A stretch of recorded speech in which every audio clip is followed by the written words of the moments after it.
কোন আইডি সবুজ? আমার তো একটাই আইডি, সেটাতে তো তুমি আছো। পোস্ট বের করে সাথে সাথেই সুইটিকে দেখালাম। সুইটি চোখ বড় বড় করে আমার দিকে তাকিয়ে বলল, ও মা, দেখেছো বাবু, ছেলেটা কি ফাজিল, আমার ছবি দিয়ে ফেক আইডি খুলছে। তুমি এক্ষুনি রিপোর্ট করো। আমিও সাথে সাথেই আইডিতে রিপোর্ট করলাম। এরপরেই ওই আইডিটা খুঁজে পাইনি, মনে হয় ফেসবুকে ব্যান করে দিয়েছে। এর কিছুদিন পরে আরেকটা আইডি দেখলাম, সুইটিকে দেখেই বলল, বাবু, আমি আর ফেসবুক চালাবো না। এসব ফাজিল ছেলেরা শুধু আমার ছবি দিয়ে কয়েকদিন পর পর ফেক আইডি খুলে, আবার দেখো ছবি এডিট করে অন্য ছেলের সাথে ছবি পোস্ট করে। ভাগ্যিস তুমি দেখেছো, যদি আব্বু দেখতো তাহলে আমাকে মেরেই ফেলতো। সুইটির আব্বু অবশ্য বিদেশে থাকে। শুক্রবারে সুইটিকে কল দিলাম, আজকে বের হতে পারবা? না বাবু, আজ বের হতে পারবো না। ভেবেছিলাম শুক্রবার যেহেতু আর বেরই হব না।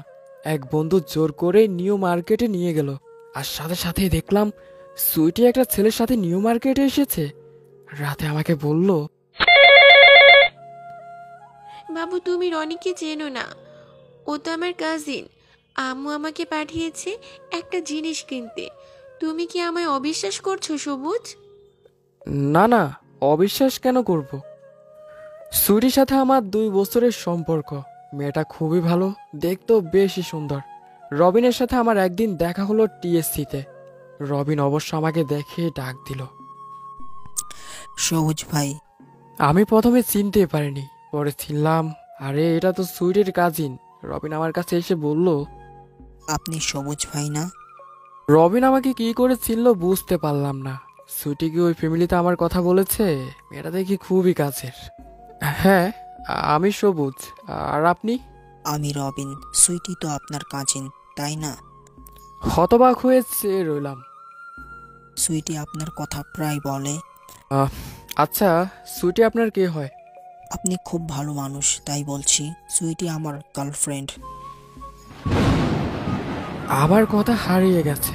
কোনো মতে নিজেকে সামলিয়ে জিজ্ঞাসা করলাম, কতদিনের সম্পর্ক আপনাদের? 3 বছর ভাই। ছেলে দেখছি আমার সিনিয়র। ভাই সময় আছে? হ্যাঁ ভাই। মুখে এখনো হাসি লেগে আছে, একটু পরে অবশ্য হাসিটা থাকবে না। আমরা মধুর ক্যান্টিনে আসলাম, আগে একটু চা খেয়ে নিই। রবিনের হাসিটা দেখতে ভালোই লাগছে। ও ভাবছে গার্লফ্রেন্ডের কাজিনের সাথে সম্পর্ক ভালোই হচ্ছে, সামনে কাজে লাগবে। বলা তো যায় না যদি পালিয়ে বিয়ে করতে হয়। চা খেতে খেতে বললাম, আচ্ছা রবিন, তুমি কি সুইটের কোনো ফ্যাক আইডি দেখেছ? রবিন অবাক হয়ে আমার দিকে তাকিয়ে বলল, হ্যাঁ ভাই, কয়েকটা ফাজিল পলাই কাজ করেছে। ঠিক আমার মতোই ওকে বোঝানো হয়েছে। আইডিটা এখন নাই, তাই না? আমি রিপোর্ট করার পর আর নাই। আইডি ঠিকই আছে রে পাগলা, তোকে ব্লক করা হয়েছে বুঝলি। এবার অন্য আইডি থেকে সুইটির আইডি খুঁজে বের করলাম।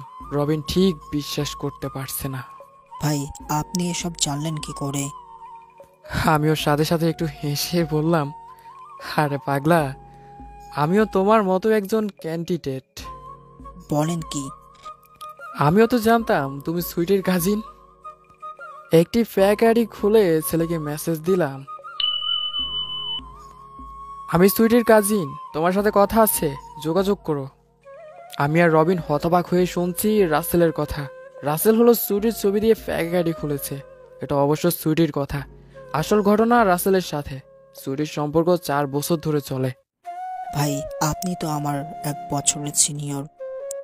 3 জন মিলেই আর 2টা আইডির রাজন আর আসলামকে পাওয়া গেল। এরা সবাই সুইটির বয়ফ্রেন্ড।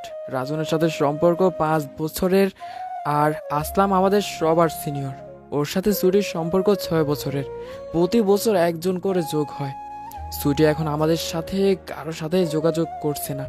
ওর বাবা বিদেশ থেকে এসেছে, কাজে এখন ও খুবই ব্যস্ত থাকবে। এটা অবশ্য আমাদের সবাইকে আলাদাভাবে জানিয়েছে সুইটি। একজন মধ্যবয়স্ক লোকের সাথে সুইটিকে দেখলাম আমরা সবাই। এখন আমরা 4 জন একসাথে সুইটিকে ফলো করি। রাতে সুইটিকে মেসেজ করলাম, আজ তোমার বাবার সাথে তোমাকে দেখলাম, তোমরা শপিংয়ে গেছিলা বুঝি? হ্যাঁ, পরে কথা হবে, এখন আমাকে মেসেজ দিবে না। রবিন আমাকে কল দিয়ে বলল, ভাই জলদি আসেন। কি হয়েছে ভাই? আসেন, আপনাকে বলছি সব। ছেলেটাকে খুবই উত্তেজিত মনে হচ্ছে। আমি রবিনের সাথে দেখা করতে গেলাম একটা রেস্টুরেন্টে। গিয়ে দেখি রাসেল আর আসলামও এসেছে। মনে হয় সুইটির নতুন কোনো বয়ফ্রেন্ড পাওয়া গেছে। আরে কি হয়েছে রবিন?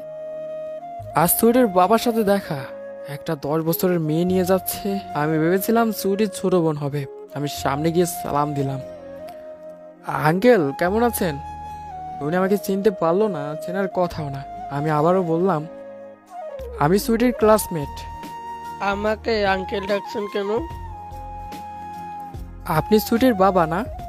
উনি সাথে সাথে বিরক্ত হয়ে বললেন, সুইটি আমার স্ত্রী, এটা সুইটির মেয়ে। ওরে বাবারে ভাই, আমি দ্রুত পালিয়ে এসেছি। পরে খবর নিয়ে জানলাম উনি সুইটির দ্বিতীয় হাজবেন্ড। আরে ভাই, হসপিটালে ভর্তি করিয়ে দিয়ে যান। আজকের গল্পটি আপনাদের কেমন লেগেছে অবশ্যই কমেন্টস করে জানাবেন। ধন্যবাদ।